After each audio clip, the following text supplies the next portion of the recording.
আসানসোলের ঘরের মেয়ে, শিল্পাঞ্চলের অগ্নিকন্যা অগ্নিমিত্রা পাল রাজ্যের পূর্ণমন্ত্রী গতকাল অর্থাৎ ফ্রাইডে মন্ত্রী হবার পর কলকাতা থেকে প্রথমবার আসানসোলে পৌঁছান।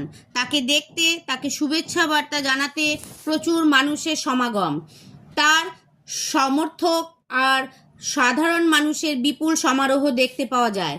বক্তানগর, কালীপাহাড়ি রাস্তার ধারে ধারে ভিড় জমায় অসংখ্য মানুষ। তাকে সামনে থেকে দেখতে, তার সঙ্গে ছবি তুলতে আসে দূর দূরান্ত থেকে প্রচুর মানুষ। অগ্নিমিত্রাদি শুধু আসানসোলের গর্ব নন, উনি মহিলাদেরও গর্ব। পথেই মাঝে মধ্যে দাঁড়িয়ে দাঁড়িয়ে শুভেচ্ছা বিনিময় করেন অগ্নিমিত্রা পালদি। তিনি নিজের বাড়ি গিয়ে বাবা মায়ের সঙ্গেও সময় কাটান। এরপর চিত্রামোড় হয়ে বাড়ি ময়দান যান তিনি। গোটা এলাকা দেখে মনে হচ্ছিল উৎসব উৎসব আর উৎসব। চারিদিকে জয় জয়কার ধ্বনি, জয় শ্রীরাম। আসানসোলে অনেক কাজ করবেন এই আশ্বাস দেন সবাইকে। ফার্স্ট কাজ দামোদরের ওপরে ব্রিজ করবেন। প্রধানমন্ত্রী আবাস যোজনার ও কাজ হবে, এটাও তিনি জানান।